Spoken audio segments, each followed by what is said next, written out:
बहुत प्यारी और सुलझी हुई लड़की थी। उसे उसकी माँ ने बहुत अच्छे संस्कार देकर पाला पोसा था। उसकी माँ लता ने उसे हमेशा यही सिखाया कि बड़ों का आदर करना और अपने ससुराल में अपने माँ बाप का नाम रोशन करना। पलक की शादी नवीन नाम के लड़के से होती है और पलक विदा होकर अपने ससुराल आ जाती है। शादी के अगले दिन ही कौशल्या पलक को टोकते हुए कहती है, अरे ये क्या बहू, सीधी सादी सी बनकर रसोई में खाना बना रही है? नई बहू है, 2-4 गहने वहने पहन, थोड़ा हमारा भी नाम रोशन हो। जी माँ जी, जैसा आप कहें। वो मुझे गहने पहनने की आदत नहीं थी ना, तो मैं भूल गई। अभी पहन कर आती हूँ। ठीक है, अब ये सारे काम निपटा ले और उसके बाद पहन लेना। ये सुनकर पलक अपने सारे काम निपटाती है और उसके बाद गहनों से सज सवर कर आती है। जो भी पलक बहू को देखता उसके गहनों की बहुत तारीफ करता। यहाँ तक कि कौशल्या की बेटी यानी कि पलक की ननद आरती भी कौशल्या से अकेले में कहती है, माँ देखो ना, मेरे ससुराल वालों ने तो मुझे कोई भी अच्छा गहना नहीं दिया, और भाभी अपने मायके से कितने सुंदर सुंदर गहने लेकर आई है। आरती बोल तो तू सही रही है, जो भी बोलो बहू के मायके वालों ने उसे गहने बहुत अच्छे देकर भेजा है। माँ मैं वही तो कहना चाहती हूँ कि जब मैं अपने मायके से विदा होकर ससुराल जाऊँ तो मेरे ससुराल वाले भी आपकी तारीफ़ करें कि आप लोगों ने मुझे बहुत अच्छे गहने देकर भेजा है। अरे पर मैंने तेरे लिए कोई गहना नहीं लिया, तो फिर मैं तुझे गहने कैसे दे सकती हूँ? माँ भाभी के पास तो गहने हैं ना, हम अलग अलग रिवाज बताकर सारे गहने उनसे ले लेते हैं।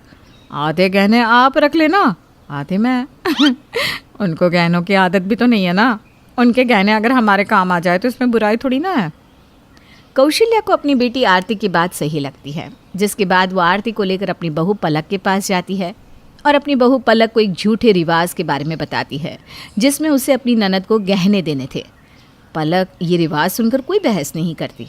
वो अपने हाथों की सोने की चूड़ियाँ उतार कर अपनी ननद को दे देती है। ये लेकर आरती तो बहुत खुश होती है और फिर से कौशल्या से अकेले में कहती है, माँ देखो ना कितनी सुंदर सोने की चूड़ियाँ हैं। मैं सोच रही हूँ जब आपने मुझे सोने की चूड़ियाँ भाभी से दिलवाई है तो मैं आपको भाभी के गले का सोने का हार दिलवा दूँ। अरे पर वो कैसे?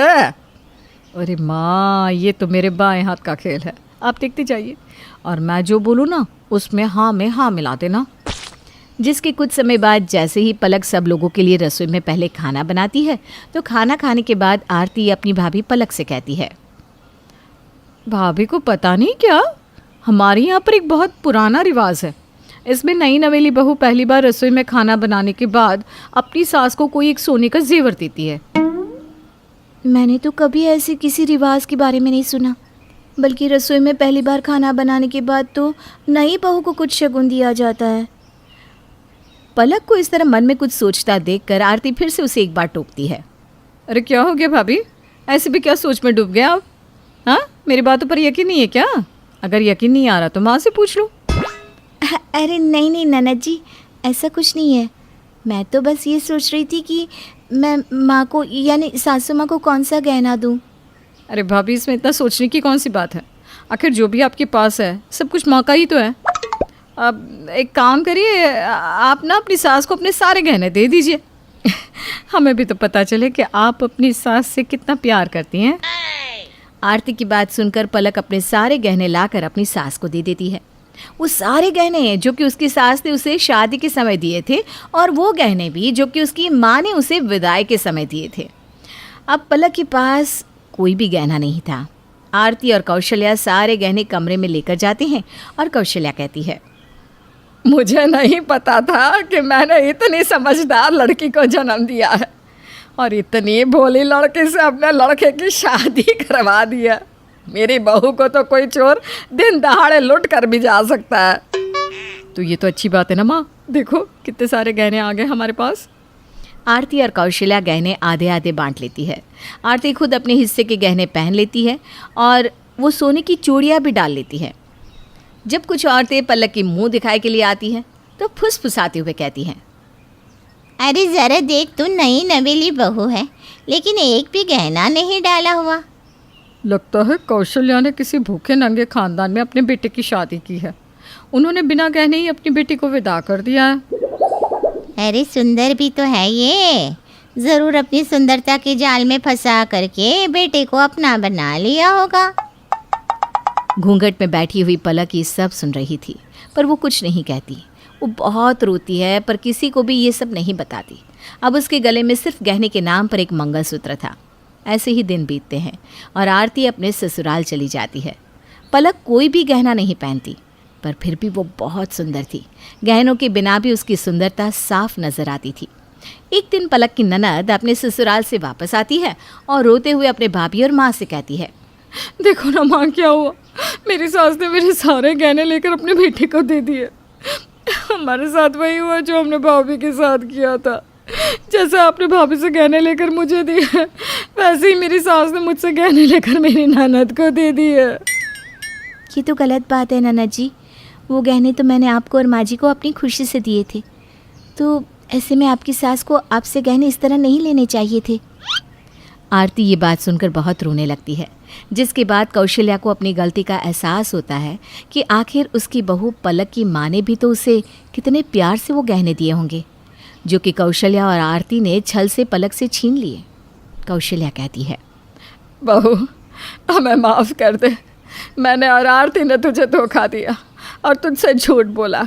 दरअसल ऐसा कोई रिवाज नहीं होता जिसमें बहू अपनी सास व ननद को गहने दे दे, बल्कि तू इस घर में नई नवेली आई है तो तुझे शगुन और तोहफे देने चाहिए थे, लेकिन हमने तेरे गहनों के लालच में अंधा होकर ये सब झूठ तुझसे बोला। हाँ भाभी, मुझे भी माफ़ कर दो। मुझे नहीं पता था कि ये सब कुछ मुझ पर उल्टा आकर पड़ेगा। मैंने आपसे गहने छीने और मेरी ननद ने मुझसे। ननद जी, माँ जी, मैं जानती हूँ कि ऐसा कोई रिवाज नहीं होता, लेकिन फिर भी मैंने आपको गहने अपनी खुशी से ही दिए थे, क्योंकि मैं माँ जी को अपनी माँ मानती हूँ और ननद जी को अपनी बहन जैसा प्यार करती हूँ। ऐसे में आप दोनों ने इतने प्यार से मुझसे वो गहने मांगे थे, तो मैं आपको कैसे मना कर सकती थी। मेरी माँ ने मुझे विदा करते हुए यही सिखाया था कि हमेशा अपनी सास और ननद की बात मानना और उन्हें अपना मानकर चलना। इसीलिए सब जानते हुए भी मैंने आपको गहने दे दिए थे, तो उन पर तो आप दोनों का ही हक बनता है। मैं ननद जी की सास से बात करती हूँ। पलक ये कहती है और उसके बाद आरती के पास सास को कॉल करवाती है और उसके सारे गहने वापस मांगती है, जिसमें कौशल्या भी उसका साथ देती है। और आरती की सास को हार मानकर वो सारे गहने आरती को वापस करने पड़ते हैं। आरती वो सारे गहने लेकर कौशल्या के साथ पलक के पास जाती है। तब आरती कहती है, भाभी ये लीजिए, इन गहनों पर आपका हक है, यानी कि नई नवेली बहू का। हमें हमारी गलती के लिए माफ़ कर दीजिए। हाँ बहू, ये गहने ना तुझ पर ही शोभा देते हैं, इसलिए आप सज संवर कर ये सब पहन। मेरा आशीर्वाद हमेशा तेरे साथ है। मुझे खुशी है कि आप दोनों को मेरा प्यार नज़र आया। और दीदी, जितना इन गहनों पर मेरा हक है, आपका भी है, इसलिए ये चूड़ियाँ आप ही रखिए जो मैंने इतने प्यार से आपको दी थी। पलक वो सोने की चूड़ियाँ फिर एक बार अपनी ननद को देती है और आरती उसको खुशी से गले लगा लेती है। पलक भी अपनी ननद और अपनी सासू माँ का ये प्यार देखकर बहुत खुश होती है। अब उसकी सास और ननद उसके साथ कोई भी छल कपट नहीं करते और हमारी नई बहू पलक खुशी से अपने गहनों के साथ सजती संवरती और अपने ससुराल में खुश रहती है। लक्की बस नाम की ही लक्की थी। ऊपर वाले ने उसे सिर्फ एक ही हाथ दिया था, लेकिन कभी उसे इस बात का एहसास नहीं होने दिया। अरे लक्की, किचन से एक कप चाय तो बना ला बहू। वो क्या है ना, पैर में हल्की सी चोट है, चला नहीं जा रहा। लक्की फटाफट एक हाथ से चाय बनाकर सास को लाकर देती है, लेकिन भाई सास तो सास होती है। हे भगवान, न जाने क्या मजबूरी थी कि ये एक हाथ वाली लड़की ले आया कान्हा। चाय मांगी सुबह थी और आई शाम को। अरे कैसे बात कर रही हो, बहू फटाक से तो लेकर आ गई है। तुम एक छोटी सी चोट का रोना रो रही हो और बहू को देखो, कभी ये एहसास नहीं होने दिया कि एक हाथ नहीं है। सास भड़क जाती है। हाँ हाँ, अब यही तुलना रह गई थी, एक हाथ की लड़की से मेरी तुलना कर रहे हो। हे भगवान, क्या दिन आ गए हैं। लक्की का बस एक शौक था, पढ़ने का। वो खूब पढ़ना चाहती थी, लेकिन वक्त पर अच्छा लड़का मिल जाने के कारण माँ बाप ने शादी कर देना ही बेहतर समझा। लक्की पति से कहती है, सुनिए जी, मैं पढ़ना चाहती हूँ, प्लीज मेरी पढ़ाई शुरू करवा दो ना। हाँ हाँ, स्वीटी के साथ जाया करो ना कॉलेज, ये तो अच्छी बात है। मैं अभी पता करता हूँ एडमिशन का। पति, जो कि लकी पर जान छिड़कता था, अपनी बहन के ही कॉलेज में लकी का एडमिशन करवा देता है। कॉलेज में एक लड़की कहती है, देखो देखो, ये भी हम लोगों के साथ पढ़ेगी। और अब बिना हाथ के क्या करेगी? हम लोगों से तो दोनों हाथ होते हुए भी कुछ नहीं होता। भाभी, ऐसा है कि आप मेरे साथ मत रहा करो, मेरी सहेलियां मेरा मजाक उड़ाती है।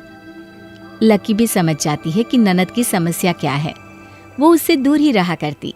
एक दिन सास कहती है, देख लक्की, ये कल जो आधा काम करके गई थी ना, वो नहीं चलेगा। पढ़ना है कि नहीं वो तेरी प्रॉब्लम है, लेकिन घर का सारा काम खत्म नहीं हुआ तो घर से बाहर कदम निकालने की कोई जरूरत नहीं है। नहीं नहीं माँ जी, मेरी पढ़ाई मत रोकिए, मैं सारा काम करूंगी। बेचारी लकी, जो एक हाथ से जितना कर पाती थी, वो अब और दुगनी मेहनत करती है। एक रोज लकी सोकर उठ रही होती है कि पति, अरे क्या बात है, अभी तो आधी रात है, कहाँ उठ रही हो? आज मेरी परीक्षा है, मुझे कॉलेज जल्दी जाना है, तो घर का काम पूरा करना होगा।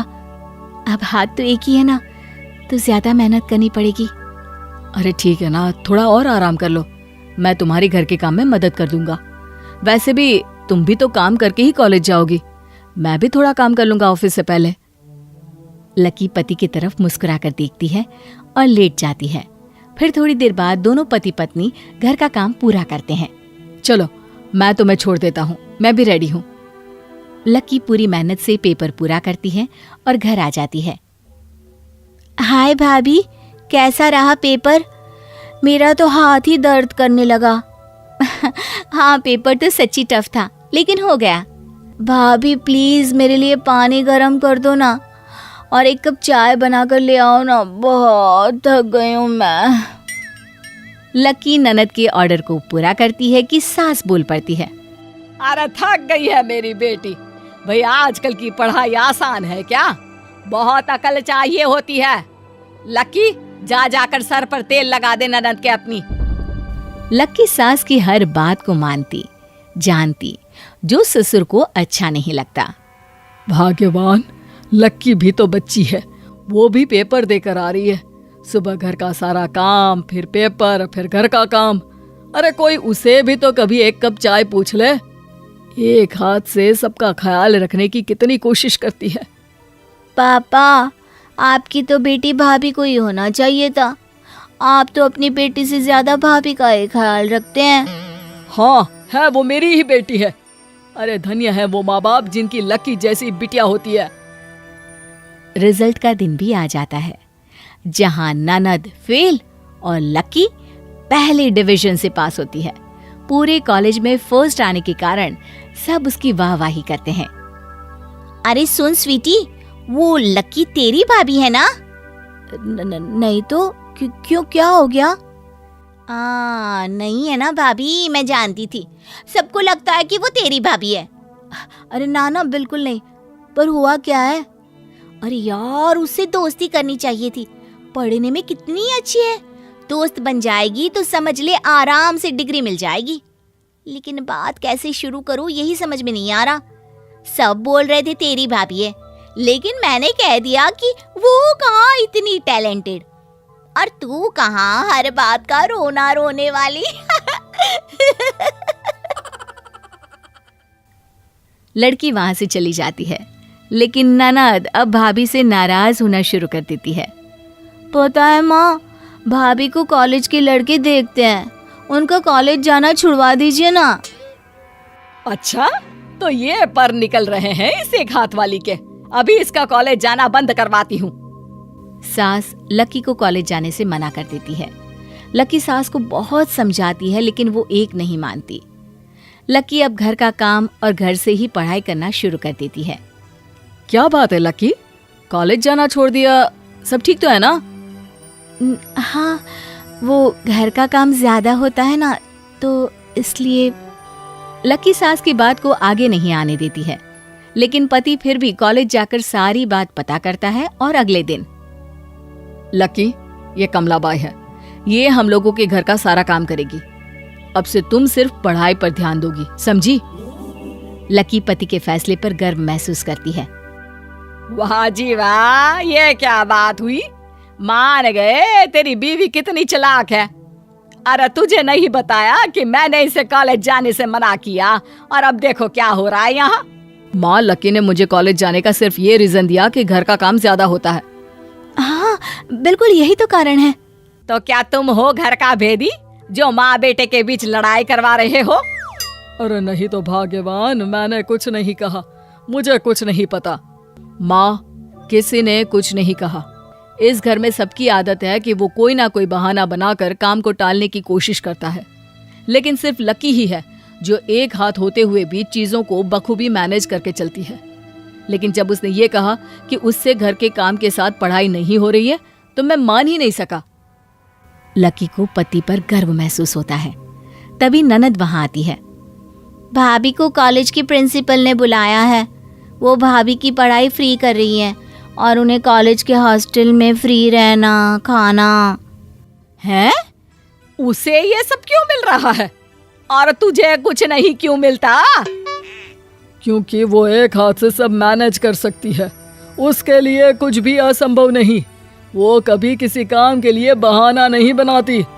लेकिन हम तुम जिसे भगवान ने सब कुछ दिया है वो हमेशा रोना रोते रहते हैं।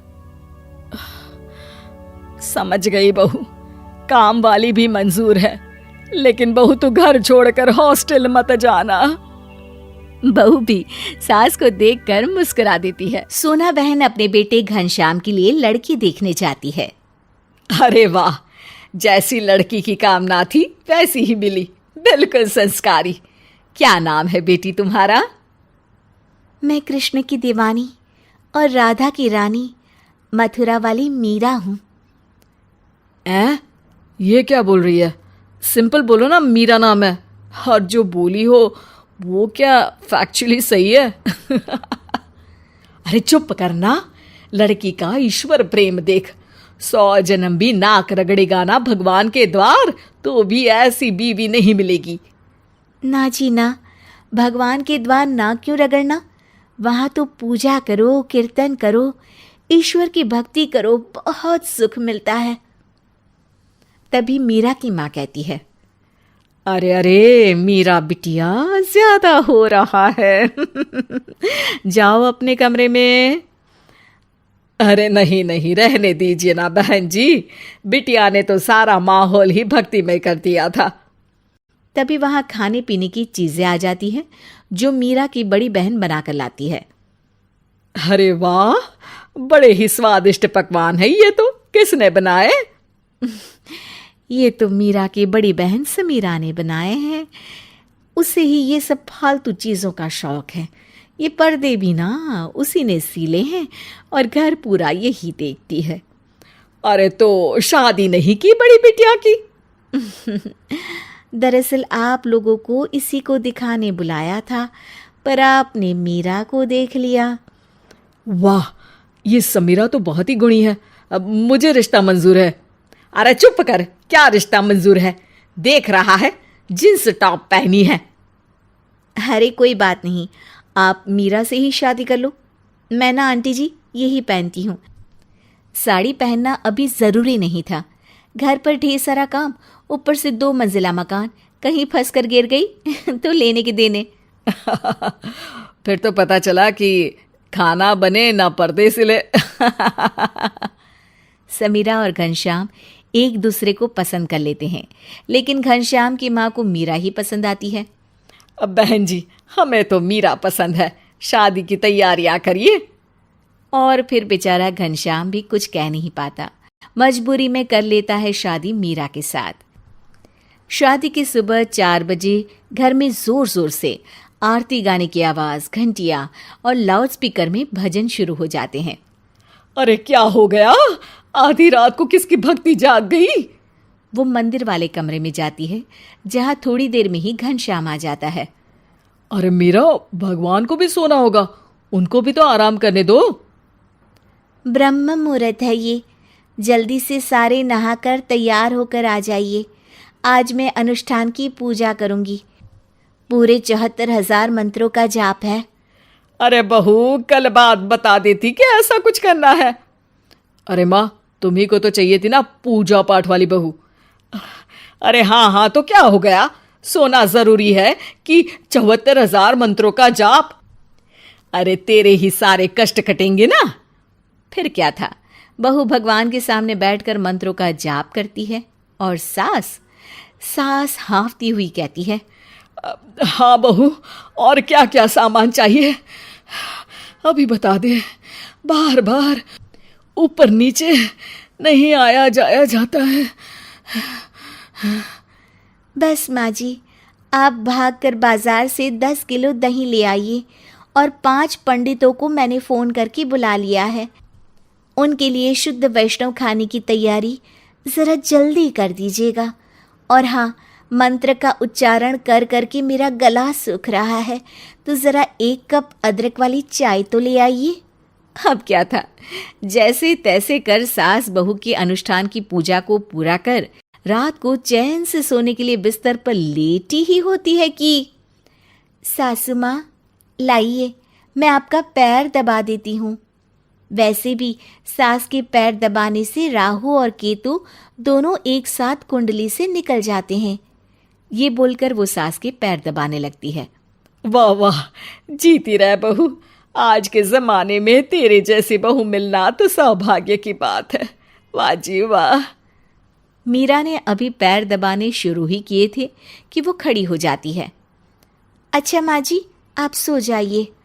हाँ हाँ, पर तू तो पैर दबा रही थी ना।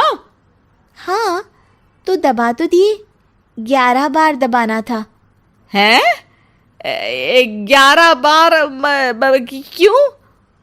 माँ जी, सिर्फ 11 बार ही शास्त्रों में लिखा है, उससे ज़्यादा दबाया तो।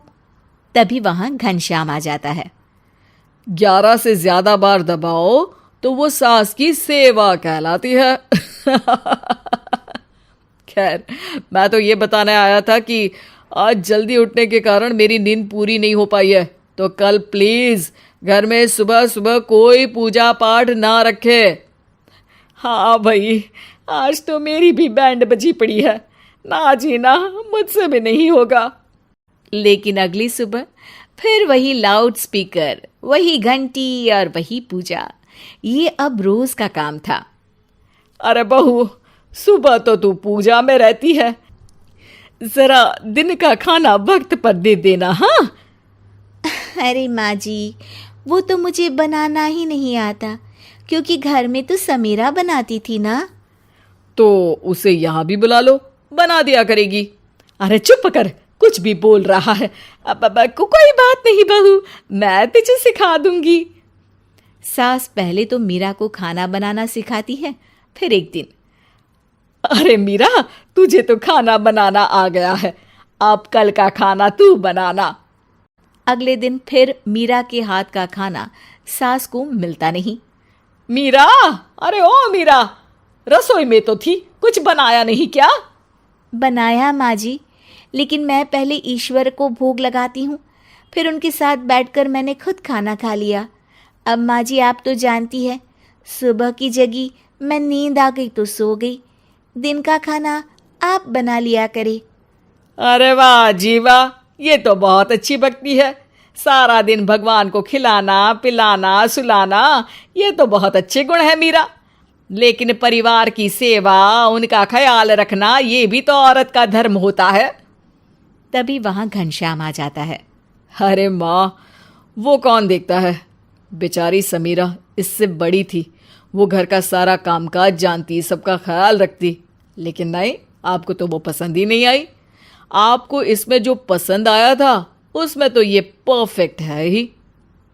हाँ बेटा, सही बात है, मैंने ही नहीं समझा था कि अति किसी भी चीज़ की बुरी ही होती है, फिर चाहे वो पूजा पाठ की ही क्यों ना हो।